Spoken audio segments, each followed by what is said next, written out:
The land of Mordor slept, but never in peace. Beneath the cracked plains and cold ash, the bones of the Dark Lord's armies still whispered. And in those whispers, something stirred. They said the fire of Haradwaith had gone out, that the age of monsters had ended. But they were wrong. From the black ruins of Nargothrond, amid pits lined with rusted chains and the echoes of old cruelty, a new name was spoken: Varkûn the Red-Tooth. Born of orc and man of Ron, cunning as a serpent, savage as the beasts he commanded, Varkûn did not crave thrones or crowns. He sought dominion through chaos, to make the world remember what it feared most: the wild hunger of Mordor. He stood upon the ridge of the Ashen Plains, his eyes reflecting the dying light. Below him stretched the beginnings of his army, 530 wargs, the last and greatest of Mordor's iron-fanged breed. They were not wolves. They were nightmares given flesh, towering, black-coated monsters with eyes like burning coals and hides that shimmered like metal in firelight. Each bore the brand of the Red Fang, his mark, carved with iron. Handlers in jagged armor struggled to chain the beasts, feeding them raw meat by the cartload. The air reeked of blood and sulfur, and the ground trembled with every growl. Varkûn's lieutenants gathered around him, exiled chieftains, black Uruks, men of the East who had traded their honor for coin and fear. They knelt before him, awaiting command. "Lord," hissed one, his armor clanking as he bowed, "our scouts bring word. Horsemen ride from the south. Their banners bear the coiled serpent of Haradwaith. The Serpent Cult comes." For a long moment, Varkûn said nothing. Then, slowly, his lips twisted into a grin. "Good," he said. "Let them come. The sands will drink their blood. My children hunger." He turned to the plains, where the red haze of sunset bled across the horizon. His gaze sharpened like a blade. 530 against 2,000 men, he murmured. "We are outnumbered, but not outmatched." At his words, a howl rose from below. First one beast, then 100. The sound rolled across the plains like thunder from an ancient storm. The beasts knew. They felt the promise of slaughter in their bones.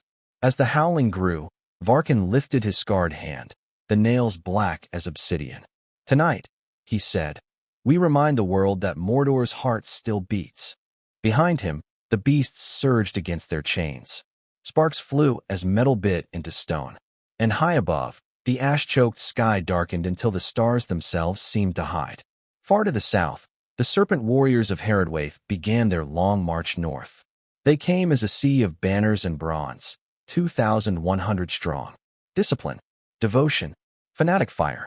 At their head rode Zarûm al-Karesh, Prophet-General of the Golden Fang, astride a white Mumak calf armored in red lacquer. His eyes were lined in black coal, his voice carrying over the dunes like a hymn of war. "The Red-Tooth believes himself master of beasts," he proclaimed. "But we are the children of the serpent. We have crushed dragons beneath our banners. No wolf of Mordor will stand before the chosen of the south." The army roared in reply, the sound echoing like rolling thunder. But when his scouts returned, their faces pale beneath the desert dust, that thunder faltered. "My lord," one whispered, "these beasts are larger than we thought. They move with purpose. There are hundreds." Zarûm smiled faintly, masking unease with pride. "Then there will be hundreds of trophies for the walls of Umbar." Yet as the wind shifted, carrying with it the scent of ash and cold stone, a shiver crawled down his spine. The air itself seemed to breathe with memory, old, dark, and watching. For 10 days, the serpent host marched through the crumbling wastes that bordered Mordor. Their feet sank into gray sand that still held the warmth of ancient fires. Their songs grew quieter as they crossed the dead rivers and broken towers of the north. On the 10th night, they reached the edge of the Ashen Plains. The horizon glowed faintly, not with fire, but with the reflection of countless eyes watching from the dark. Zarûm al-Karesh stood upon the ridge, feeling the weight of destiny press against his chest. "Make camp," he commanded. "Tomorrow, the serpent devours the wolf." But somewhere in the distance, a low, rumbling growl answered, deep and slow, like the stirring of the earth itself. That night, the Serpent Warriors lit their fires high, as though light alone could hold back the dark. And in that darkness, unseen but ever near, 530 shapes moved with purpose and hunger. The Warg pack of the Ashen Plains, guided by the Red-Tooth's will. The beasts of Mordor were awake again. The desert of Haradwaith had never known silence, but now, as the Serpent army crossed its northern border, even the wind seemed to hold its breath. 2,100 men, spearmen, archers, camel riders, and priests, moved in perfect rhythm, their banners snapping like black tongues beneath the red sun. Each bore the mark of the Serpent god, the coiling Fang of al-Karesh, burned into bronze, ink, or skin. They marched to meet a nightmare they did not yet understand. Zarûm al-Karesh rode at their head, wrapped in crimson silk and gold-plated armor that gleamed beneath layers of dust. His face was calm, his voice steady, but behind the coal-lined eyes, thoughts churned like sandstorms. He had seen omens in the fire, shadows shaped like wolves, teeth red with flame, a voice whispering from the north. Only one will rule the ash. He had believed it meant him, but as they neared Mordor's borders, even his faith began to tremble. The land itself resisted them. The dunes gave way to cracked plains where nothing lived, and the air grew heavy, thick with sulfur, whispering heat, and faint echoes of screams. By the 5th night, the men no longer sang. By the 7th, they no longer laughed. By the 9th, the beasts began to howl. At dawn of the 10th day, the scouts returned. Their eyes were wide, their mouths dry. One fell to his knees before Zarûm's Momak. "My lord," he gasped, "we have seen them. Wargs, as tall as horses, black as the mountain's shadow. They hunt in silence. They watch us from the ridges." Zarûm leaned forward in his saddle. "How many?" The scout swallowed hard. "Hundreds, maybe more." A hush rippled through the war priests who flanked him. Even the Momak beneath Zarûm shifted uneasily, its trunk curling as if scenting blood on the wind. The Prophet-General smiled, not from courage, but defiance. "Then the gods have blessed us with prey worthy of our blades." He turned to his army. "Warriors of Harad, sons of the Serpent. The north believes the fires of Mordor still burn, but we are the flame now. We will cut out its black heart and feed it to the sands." The army roared, and the sound thundered across the wasteland. Yet as the echo faded, another sound answered, faint, distant, carried on the wind. A low guttural howl, then another, then hundreds. The men faltered. The Momak stamped. The wind shifted again, colder now. Zarûm's voice cut through the fear. "Hold formation. The beasts of the dark are only beasts." But he lied to himself when he said it. For even from miles away, that sound was not of wolves. It was older, deeper, a voice of hunger that had outlived gods. That night, they camped along the border of the Ashen Plains.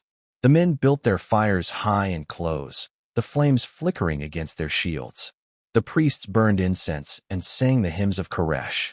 They spoke of victory, of cleansing the shadow once and for all. But as they prayed, a red spark flickered on the northern horizon. Then another, and another. To the untrained eye, it might have been firelight. But the seasoned warriors of Harad knew the look of eyes, hundreds of them, gleaming in the dark, unblinking, patient. The Red-Tooth's host had arrived. Far beyond their campfires, on the black ridge above the plains, Varkûn stood astride his monstrous warg, Skraith. The beast's breath steamed in the cold, each exhale a plume of mist tinged red by the reflection of distant flames. Below them, the Serpent army glittered like a sea of bronze. "Organized, disciplined, arrogant. They are many," muttered one of Varkûn's lieutenants, an old Uruk with a jaw of metal. Varkûn's yellow eyes narrowed. "Then they are worth killing." He raised his iron cleaver to the sky, its edge black with old blood. "The Serpent believes the wolf is dead. Tomorrow, he learns that the Fang still bites." The wargs shifted restlessly behind him, growling low and eager. Skraith's claws dug into the stone as it loosed a slow, building howl that echoed for miles, a sound that made even the stars seem to tremble. In the camp below, the Haradrim guard stiffened. Some crossed themselves. Some gripped their blades tighter. Zarûm al-Karesh sat in his tent, listening to that sound. He told himself it was only beasts, flesh and bone. But deep inside, he felt the first stirring of dread. In his dreams that night, he saw the red moon rising. He saw teeth glinting in the dark. And he heard a voice whisper, "Your God does not rule here." When dawn came, the Prophet-General rose before the sun. He donned his golden armor, and stood upon the ridge overlooking the Ashen Plains. From that height, he could see the shadow moving, a tide of beasts stretching as far as the eye could reach. 530 wargs, each marked by fire, each bound by one will. Varkûn the Red-Tooth raised his weapon, and the beasts howled in one voice. Not challenge, not warning, promise. Zarûm gripped his sword and whispered the prayer of the Serpent God. The battle of the Ashen Plains had begun. The sun fell behind the al-Karesh like a dying ember, and night bled quickly across the plains. The Serpent army had reached the northern ridge by dusk, their camps glowing like scattered constellations amid the dust. The air was still, too still. Even the wind refused to breathe. Zarûm al-Karesh stood among his war priests, his white mumak kneeling beside him, its armor glinting red in the firelight. He stared northward, toward the black haze that cloaked the horizon. Nothing moved. No sound came but the crackle of torches and the weary mutter of soldiers settling for rest. He turned to his captains. Double the sentries. The wolves are close. They obeyed without question. Men took up positions along the ridge, shields gleaming, eyes searching the void. Yet none could see the shapes moving within it. For hours, the night remained silent. Then, a single whistle cut through the air. High, sharp, unnatural. And the world exploded. From the dark hills came shadows. Hundreds. Wargs, black, massive, and silent as smoke, sweeping down like a living tide. Their eyes glowed red. Their fangs dripped with blood before they'd even struck. The first line of guards didn't even have time to shout. One moment they stood, the next they were gone, torn apart, dragged screaming into the dark. Tents ripped open. Men vanished. The campfires scattered sparks across the plains as beasts crashed through the lines with terrifying precision. They weren't just attacking, they were herding, driving men toward the center of the camp, funneling them into clusters easy to kill. Every movement was coordinated, every strike planned. From the ridge above, Varkûn watched, his hand raised in command. Each motion of his fingers sent signals to handlers scattered across the field, their whistles piercing through the chaos. He was not leading a horde. He was conducting a symphony of slaughter. Below, the Serpent Warriors scrambled to form ranks. Shields locked, spears braced. But the beasts came from every direction. A warg hit the line like a siege ram, shattering bronze shields and bones in the same motion. Another leapt into the air, landing among archers, scattering them like leaves in storm wind. Zarûm's voice roared above the din. Hold the circle. Form the coils of Karesh. The soldiers obeyed, forming a defensive spiral around their Prophet-General, shields overlapping, spears outward. Blood ran between their feet, thick and black in the torchlight. The ground shook. Wargs slammed against the shield walls, snarling, ripping, biting. But still, the serpent line held. Their bronze tips found flesh. Arrows hissed into the dark. For every man that fell, a beast screamed and crashed to the ground. Varkûn narrowed his eyes from the ridge. He hissed through his teeth, a sound Scraith mirrored with a low growl. Strong prey, he muttered. Good. He raised his cleaver, signaling a retreat. Handlers whistled. The wargs pulled back, vanishing into the mist like smoke dissolving into night. And just as suddenly as it began, the attack ended. The serpent camp was a ruin of blood and torn banners. 200 men lay dead, their bodies scattered among shattered tents. The survivors huddled together, weapons trembling in their hands. Zarûm stood in the center, chest heaving, armor dented and red with gore. He stared into the darkness, where the beasts had gone. They're not animals, he whispered. They're soldiers. His war priests gathered around him, their faces pale beneath soot and fear. What shall we do, my lord? Zarûm looked up at the moon, thin and sharp like a blade's edge. We burn incense. We call upon Karesh to drive the spirits away. Through the night, the priests chanted the litany of the serpent, smoke curling from braziers, thick and sweet. But even as they prayed, the men could hear it, far off, beyond the light of the campfires. A sound too deep to be the wind. A howl, long, low, mournful. Then another, and another. By dawn, the mist over the Ashen Plains had turned black. The warg pack was gone, but their presence lingered in the silence. Every soldier who heard that howl knew the truth. The beasts were not finished. They were testing the line. Learning. Varkûn's voice drifted through the morning fog. carried by wind and distance. Sleep, serpents. When the sun rises, you will feed the ash. The serpent army stood uneasy, repairing what they could, burying their dead beneath mounds of ash. Zarûm did not sleep. He stared northward, waiting for dawn, for light, for hope. But when the first rays of the sun broke the horizon, all they revealed were tracks, hundreds of them, circling the camp like a promise. The Prophet-General clenched his sword. He knew then that the night had only been the beginning. The morning after the first night rose blood-red. The sun struggled to pierce the thick haze that hung over the Ashen Plains, and every shadow looked like the crouch of a beast ready to spring. The serpent host stood weary but defiant. Their bronze armor was smeared with ash, their shields dinted, their eyes rimmed with fear and exhaustion. But they were Haradwaith, bred for war, hardened by desert and flame. Fear was an old companion, and today they would meet it head-on.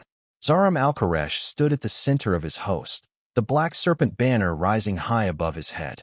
His voice thundered across the plain.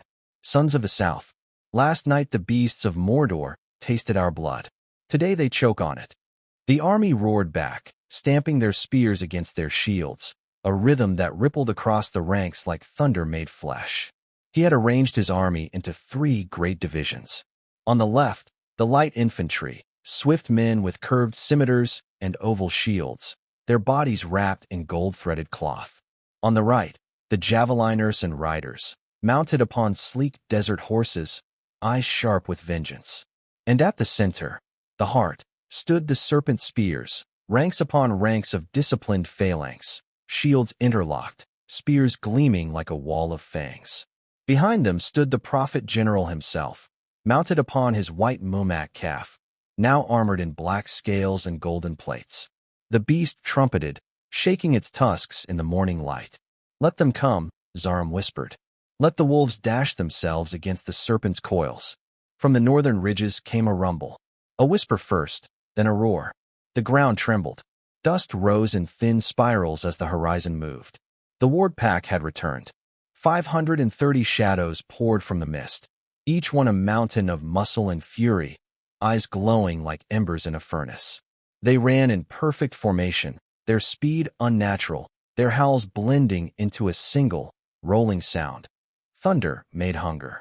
And at their head, towering above all, rode Varkûn the Red-Tooth, astride Scraith the Black Alpha.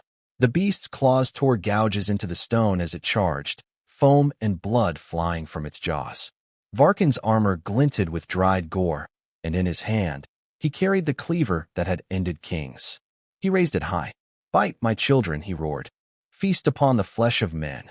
The 2 armies collided with the force of a storm. The first impact shattered lines. Wargs hurled themselves at shields, snapping spear shafts in half, crushing men beneath their weight. The air filled with the sound of metal screaming against bone, of dying men and furious beasts. But the Haradwaith held. Spears thrust upward, stabbing into bellies and throats. Archers loosed arrows tipped in fire, the flaming shafts streaking through the smoke like dying stars. The front ranks of wargs fell, but others leapt over their bodies, crashing into the second line. It was chaos, organized, furious chaos. Varkûn's handlers blew their bone whistles, directing packs with deadly precision. The beasts flanked, encircled, feinted, withdrew, then struck again. The serpent army countered with discipline, forming living walls that bled but did not break. Zarûm fought from atop his mumak, his curved blade flashing gold in the firelight. Each swing cut deep, each strike left a trail of blood steaming in the air. "Hold," he cried. The serpent does not yield. Below him, his men shouted the old battle chant of Haradwaith, their voices rising above the screams. By Fang and flame, by coil and crown. For hours, the battle raged. The sun climbed high and began to fall again, staining the world in amber and ash. The air grew thick with smoke. Men slipped on blood instead of sand. Every heartbeat was war. Varkûn drove his warg through the press of bodies, cutting down spearmen like stalks of dry wheat. He was a blur of motion and fury, an animal wearing the skin of a man. Each swing of his cleaver broke shields and bodies alike. When his beast roared, soldiers stumbled just from the force of its breath. Zarûm saw him through the haze, the red-eyed rider, the butcher of the plains.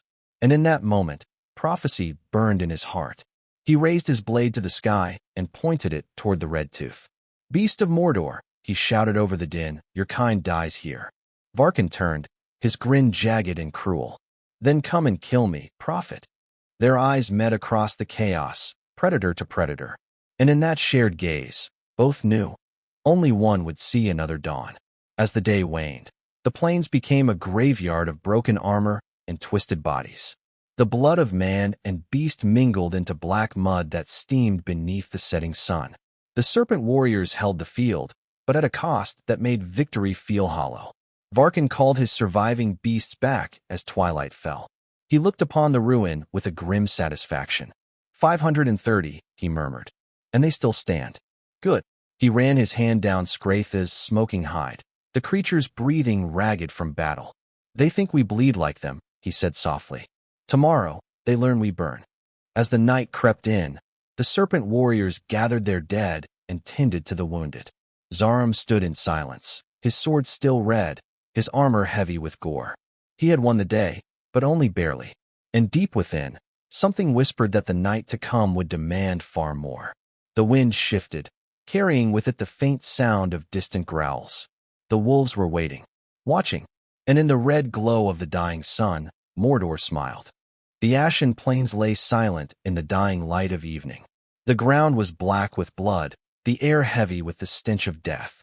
The Serpent army stood among the ruins of their victory, surrounded by corpses and the whispers of their own exhaustion. But Zarûm al-Karesh did not rest. He had seen enough of the Red-Tooth's cunning to know the next strike would come with the darkness. And so he plotted. In the dim firelight of his command tent, the Prophet-General spread maps across the sand, his golden armor dull with soot. His captains surrounded him, men with hollow eyes and trembling hands. He spoke quietly, but each word carried the weight of prophecy. "The beasts are strong," he said, "but not invincible. They hunger for movement, for blood. That hunger blinds them." He traced a line on the map, a narrow valley to the east, flanked by ridges of black obsidian. "Here," he said, "we draw them in. We make them believe we flee, and when they give chase, the fire will swallow them whole." The captains exchanged wary glances. One stepped forward. "You would have us feign retreat, my lord?" Zarûm's eyes gleamed in the torchlight. "Not feign. We will bleed for it. Just enough to make the beast believe the serpent is dying." Outside, the wind howled like laughter from a distant grave. The prophet raised his hands to the fire and whispered an old prayer. "Karesh, Lord of Coils, lend your venom to my will. Tonight, the serpent strikes back." The trap was set. When dawn came, the serpent host began a slow, deliberate withdrawal toward the valley. Smoke rose behind them as they burned their dead and abandoned their broken siege engines. To the watching eyes in the mist, it looked like a rout. Varkûn watched from the ridge, his teeth bared in a grin. "The prophet flees," he snarled. "Good. Let him run. Let him lead us to his grave." He gave the signal, and the Warg pack surged forward, howling with renewed fury. The earth shook under the stampede, claws tearing through ash, jaws snapping with savage hunger. Varkûn rode at their head, the black Warg Skraith pounding through smoke and sand, its breath a furnace. They pursued the fleeing army into the valley, a narrow scar between cliffs of obsidian, where the air shimmered with hidden heat. The Serpent Warriors stumbled ahead, feigning panic, their lines breaking in calculated chaos. To the eyes of beasts, it looked like victory. To the Prophet-General, it was bait. When the last of the Wargs entered the valley, Zarûm turned in his saddle. He raised his blade high, and his voice carried above the thunder. Now, from the ridges above, the serpent priests cast down burning braziers. Oil pits hidden beneath the sand erupted. The valley became a sea of flame. Fire roared skyward, consuming air and flesh alike. Wargs screamed, a sound that clawed at the soul, their fur igniting in sheets of orange light. Handlers burned where they stood. The Red-Tooth's vanguard vanished in a storm of fire. Varkûn's cry cut through the inferno, part rage, part agony. He wrenched Skraith through the flames, the beast leaping over a wall of burning oil, its hide smoking, its master's armor molten with heat. Behind him, hundreds of wargs collapsed, writhing, choking, dying in the fire's embrace. Zarûm watched from the ridge, his expression hard, his voice trembling with triumph. Karesh has taken his due. The flames raged for hours. By the time they burned down to embers, the valley had become a charred graveyard. The Red-Tooth's pack was broken, or so the serpent host believed. But Varkûn still lived. He emerged from the smoke, his armor scorched, his hair matted with blood. Scraith limped beside him, its hide cracked and blackened, its breath ragged. The warlord's face was carved from fury and pain. From the ridge above, Zarûm looked down upon him, his banner fluttering in victory. He called out across the distance, "Your beasts are ash, Red-Tooth. Your hunger has betrayed you." Varkûn lifted his head, meeting the prophet's gaze. His lips twisted into a grin that was all teeth. "Not hunger," he rasped. "Faith." He raised his cleaver, still glowing red with heat. The few surviving wargs howled in answer, a pitiful, broken sound that somehow carried more defiance than despair. Zarûm turned to his men. "Finish them." The Serpent Warriors advanced, confident, their spears gleaming in the dying light. But as they stepped into the smoke-filled valley, they realized too late. It wasn't only fire that had been buried there. Beneath the sand, in tunnels dug by beasts and sealed with stone, waited the rest of the pack, the alphas, the eldest wargs, those who had survived centuries of Mordor's cruelty. Varkûn's grin widened as he gave a single, low whistle. The ground split open. 12 monstrous wargs burst from beneath the ash, their hides black as coal, their eyes burning like stars through smoke. They tore into the ranks of the advancing Serpent Warriors, scattering them like dust before a storm. The valley, once the site of the prophet's triumph, became his tomb. Flame and Fang, fire and fury. The serpent's trap had sprung, but so had the Fang's vengeance. As the sky darkened and the red moon rose over the carnage, neither side realized what was coming next, the night when prophecy itself would bleed. Night descended heavy and strange over the Ashen Plains.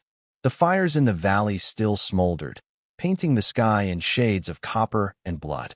Above, the moon rose swollen and red, a single, watching eye of judgment. The soldiers of Haradwaith called it the omen of Karesh's wrath. But to the beasts of Mordor, it was a signal. The howls began at moonrise. Low at first, distant, echoing from every ridge, then rising, multiplying, until the air itself vibrated with sound. The Serpent Warriors stood among the ashes of their own making, weapons slick with soot and blood, their nerves stretched thin. No one spoke. No one breathed. Zarûm al-Karesh stood at the center of his camp, his golden armor blackened by battle and smoke. The Prophet-General had won the day, yet his victory had the taste of ash. He could feel it. Something vast and hungry still prowled beyond the light. He ordered his men into a circle formation, shields locked, torches high. The priests recited the hymns of Karesh, voices quivering but unbroken. Every flame flickered in rhythm with their chant. Every heartbeat felt borrowed. And then, from the darkness, came the sound of movement. Not a charge, not a roar, but the slow, deliberate footfalls of something ancient. From the haze stepped the Alpha Pack, 12 massive wargs, their bodies scarred by centuries, their eyes burning with unholy light. They moved without sound, their claws barely disturbing the ash. Each one was the size of a momak, their fangs glinting crimson beneath the red moon. Behind them rode Varkûn the Red-Tooth. His armor was cracked and blackened, his face streaked with soot, but his gaze burned brighter than ever. He carried his cleaver across his lap, resting one hand on the mane of his mount. "Prophet," he called out, his voice rolling like thunder through the still air. "You burned my children. You buried my heart in fire." He pointed the cleaver toward Zarûm's banner. "Now the red moon burns for you." Zarûm's voice rose over the whispering wind. "You are a shadow clinging to a dead age, beast. Your kind will vanish with the dawn." Varkûn laughed softly, a sound that chilled even his own. "There will be no dawn for you." He gave the signal. The Alpha Pack moved, silent, unstoppable, each step precise. They did not charge the camp directly. They circled it, moving through the dark like predators toying with prey. Then came the screams from the rear lines, supply wagons torn apart, horses shredded, the escape routes gone. The Serpent Warriors spun in confusion. The circle formation shattered. Panic rippled through the ranks like fire through dry grass. Zarûm bellowed, "Hold! Hold!" But his voice was drowned beneath the chaos. The warg struck from all sides. Black shadows lunged from the mist, slamming into men and tents alike, scattering them like leaves. The Alpha Pack didn't fight with rage. They fought with purpose, severing lines, cutting communication, driving terror into every heart. Arrows flew, torches fell, oil spilled and ignited. The entire plain turned into a storm of red fire and black ash. In the chaos, Zarûm mounted his mumak and drew his blade. "Karesh, guide me," he roared. He rode straight into the flames, his soldiers rallying to his side, trying to reform the line. But the beasts were everywhere. Their eyes glowed through the smoke like twin lanterns of hate. Varkûn cut through the edge of the camp, his cleaver cleaving men in halves. He did not shout orders now. He needed none. The pack moved as one mind, one hunger. For every warg that fell, two more emerged from the dark. The Prophet-General found himself surrounded.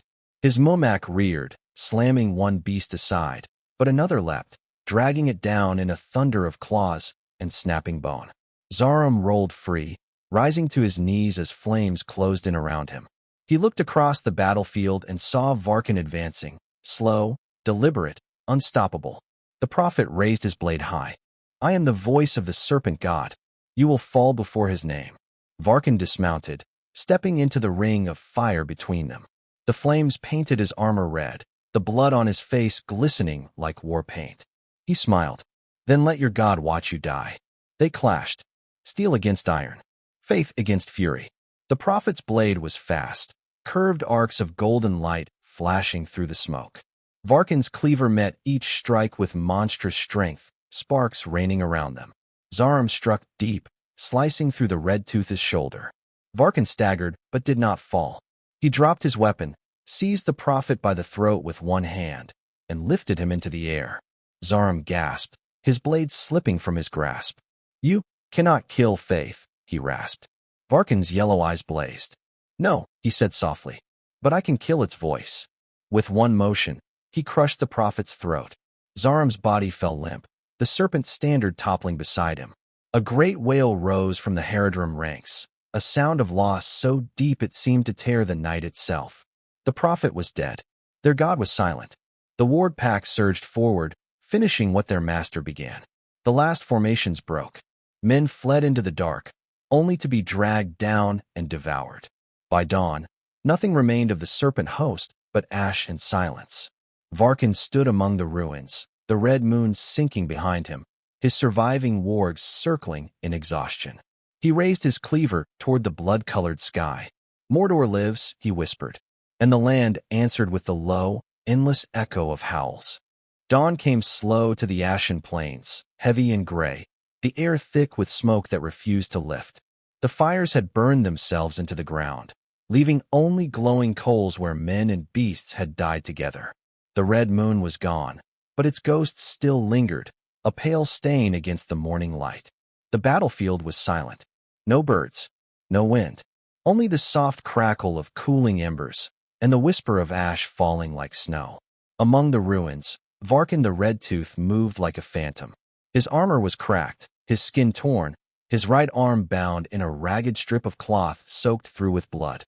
Around him, the surviving wargs, less than 200 now, prowled restlessly, their muzzles black with soot, their eyes dull from exhaustion. The rest lay scattered across the plain, their bodies steaming in the cold. Varkûn dismounted and walked to where Zarûm al-Karesh had fallen. The Prophet-General lay half-buried in ash, his once golden armor burned black. The serpent's sigil melted into formless metal. His sword was broken in half beside him. His eyes were open, fixed, unblinking, staring toward the east.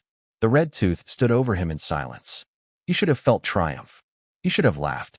But there was only stillness, a strange, hollow quiet where victory should have lived. He crouched, staring into the lifeless eyes of the man who had faced him without flinching. "You were strong," Varkûn murmured. "Stronger than the cowards of Gondor. Stronger than the worms of Run. You fought like a beast." He reached out and closed Zarûm's eyes with one calloused hand. But strength dies all the same. From the south, a cold wind stirred. carrying with it the faint scent of salt and sand, the memory of Haradwaith. For a moment, it almost sounded like a whisper. A voice in the air. We will rise again. Varkûn's lip curled. Let them rise. I will cut them down again. Behind him, Skraith, the great black warg, limped forward, its breathing shallow, its once glorious mane burned away in patches. It lowered its massive head, pressing its snout against its master's shoulder. Varkûn placed his hand against its hide. The beast shuddered beneath his touch. You did well, he whispered. Rest, my brother. The warg's great body trembled once more, and then it was still. Varkûn remained beside it until the first rays of sun touched its fur, turning the black to red. He rose, his shadow stretching long across the ruined plain. Around him, the surviving beasts raised their heads, watching in silence. There was no triumph in their gaze. Only loyalty. Only the unspoken bond between predator and pack. Varkûn lifted his cleaver high, its blade dull and chipped, but still deadly. Tooth to Fang, he said softly. Blood to blood. The serpent is dead. The Fang endures. The surviving wargs howled, their voices rolling like thunder across the empty plains. A lament and a victory cry woven into one. Far to the south, the last surviving Serpent Warriors heard that sound as they fled through the dunes. It haunted them for days. Some swore that when the howls reached their camp at night, they could hear a second voice among them, the voice of their dead prophet, whispering curses through the wind. Others said they saw shadows moving just beyond the firelight, great shapes with burning eyes that watched, then vanished. None who fled ever reached Umbar. They vanished, one by one, swallowed by the endless desert. By the time the sun reached its peak, the Ashen Plains were a graveyard. Varkûn stood alone at its center, surrounded by the corpses of men and monsters. He lifted his face to the pale sky. Mordor lives, he whispered again. The words carried no triumph now, only truth. He turned his gaze westward, toward the mountains of shadow that marked the border of the world he had inherited. Beyond them lay Gondor. Beyond Gondor lay the lands of men, soft, fat, ripe for fear. And somewhere deep within his scarred heart, something darker than hatred began to stir. Not ambition, not vengeance. Instinct. The ancient pull of the hunt. The Fang had tasted victory, and victory was a hunger that never slept. The Red-Tooth mounted his beast once more, a younger warg, lean and wild-eyed, and rode toward the eastern horizon, where smoke and shadow met. The surviving pack followed. 500 had become 200. 200 would become 50, and 50 would become legend. The wind rose, carrying the echo of their howls far across the barren lands, a sound that rolled across mountains, rivers, and ruined towers. To some, it was terror. To others, a reminder that even in peace, the wild heart of Mordor still beat beneath the earth. The serpent was dead. The prophet was dust. But the Fang would never die. Morning came slow and bitter. A pale light crept across the Ashen Plains, turning the black earth to gray, revealing the true cost of what had been won. Thousands of corpses littered the field, men and beasts entangled in grotesque stillness, locked forever in the moment of death. Spears jutted from the ground like gravestones.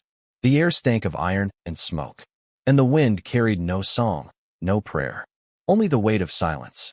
Varkûn the Red-Tooth stood alone upon a rise of stone, the world burning faintly beneath him. Around his feet, the last of the Red Fang pack prowled, barely 200 left. Some limped, some bled, some were blind in one eye. They were the survivors of the impossible. They had broken the serpent, but the victory was hollow. The Prophet-General's corpse lay half-buried in the ash below. His once golden armor reflected the dawn light like a dying ember. No banners stood near him now, only vultures.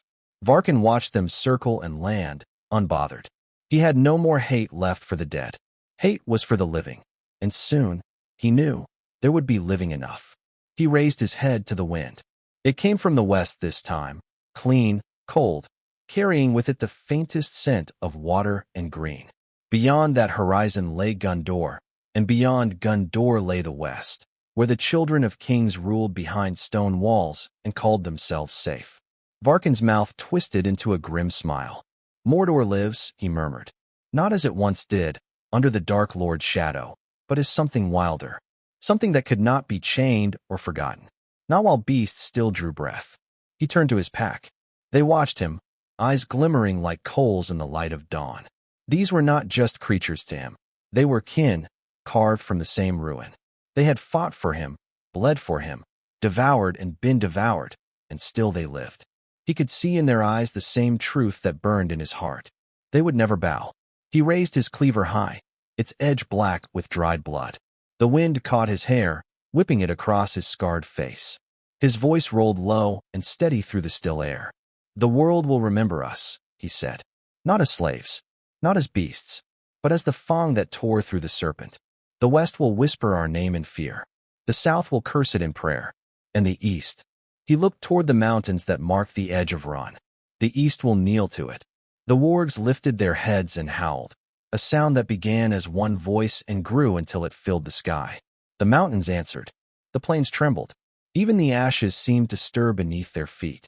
The howl of the red fang carried for miles, across the cracked bones of Mordor, over the ruins of Nargothrond, through the passes of Ethel-Duath. In Gundor's far watchtowers, men on the walls paused and turned their heads, uncertain. They told themselves it was only the wind. But in their hearts, they knew. Something had survived in Mordor. Something that was not supposed to. Years passed. The Battle of the Ashen Plains faded into rumor, then into legend, and finally, into the kind of story men told their children to keep them from wandering too far into the dark. But the dark remembers. Travelers who crossed near the Morgai claimed to see strange shapes in the distance. Vast, four-legged shadows moving in silence, glowing eyes watching from the fog. Some said they were spirits. Others said they were the children of the Red-Tooth himself, bred in the ashes and bound by his will. In the taverns of Minas Tirith, soldiers laughed at such tales. Yet when winter came, and the wind carried that low, mournful howl down from the east, even laughter felt thin. Among the rangers of Ithilien, the legend endured. They spoke in hushed tones of a warlord who had conquered death with fury alone, a man with fangs instead of mercy, who ruled not over land, but over fear. They called him the ghost of the Ashen Plains. And they swore that on nights when the moon turned red, his pack still roamed the borders of Mordor, hunting in silence, their howls echoing like memories of war. Varkûn's body was never found. Some said he had been torn apart by his own beasts. Others said he had marched north, seeking a new war, one worthy of his kind. But the truth was simpler and darker. In the deepest pit beneath the ruins of Nargothrond, beneath stone and soot and forgotten bones, there sits a throne carved from the skulls of the fallen. And upon it, in shadow and silence, waits a figure with red eyes and a cleaver across his knees. The Red-Tooth does not sleep. He listens. He waits. For the next sound of marching feet. For the next army that dares to cross the plains where his pack still hunts. The world may forget the name of Zarûm al-Karesh. The Serpent Cult may crumble to dust. But the Fang endures. The Fang always endures. And when the night grows still and the air carries that faint scent of iron, somewhere in the east, something lifts its head to the wind and howls. Low, long, endless. The ashen dawn breaks, and Mordor stirs once more. Years passed, and the Battle of the Ashen Plains sank into legend. Time, as it always does, softened the edges of terror and turned it into story. Minstrels sang of it in taverns across the south, the night when the Prophet of the Serpent met the Fang of Mordor. Scholars in the White City debated it by candlelight, arguing whether such a war had ever truly taken place. Some called it a myth born from fear. Others, a warning the land itself refused to forget. But the wind that crossed the black borders of Mordor told another tale. A tale not written in parchment or ink, but in sound, in the long, lonely howls that rolled across the plains when the moon turned red. Travelers who dared the eastern wilds spoke of shadows moving in the mist, of wolves taller than horses, their eyes glowing crimson, their movements silent and deliberate. They said they moved in formation, as soldiers, not beasts. And at their head, sometimes, when the fog was thin, they saw a rider. A figure draped in ash and rusted armor, his cleaver across his knees, his face hidden beneath a hood of bone. They said he did not breathe, that his eyes burned like coals that never died. Most who spoke such tales were dismissed as drunks, or madmen driven half-wild by the desert sun. But among the rangers of Ithilien, the stories were different. They did not laugh. They did not dismiss. They listened, because some of them had heard it for themselves, that low, rolling cry from across the mountains. Not a cry of hunger, not a cry of rage, but of remembrance. A call to those who once ruled by Fang and fire, before kings and empires tamed the world. In the archives of Minas Tirith, one account remains, penned by an old watchman of the Eastern Tower. It is brief, only a few lines, written in a shaky hand. It reads, "On the first night of winter, I saw red eyes upon the horizon. I heard the earth groan as if beneath great paws. And I swear, by the white tree, that something watched us from the dark. Not beast, not man, something in between." The scholars who read that record centuries later dismissed it as superstition. But the wind remembers. The land remembers. And sometimes, when the snows melt late and the skies burn red at dawn, farmers along the Anjouan swear they hear it too. That distant, echoing howl that rises from the east. It comes soft at first, almost mournful, and then stronger, filling the valleys with its ancient grief. They shut their doors when it happens. They whisper prayers to the Vala. And though they never say it aloud, each of them knows what it means. The Fang endures. The pack still roams. And Mordor, though silent, still breathes. For in the endless balance between man and beast, between faith and fury, there can be no final victory. Only the turning of the world, the long sleep, and the stirring that follows. And so the story lives, the legend of the Red-Tooth and his Warg pack, the scourge of the serpent, the last cry of Mordor's wild heart. A story not of kingdoms, nor of crowns, but of the primal will that refuses to die.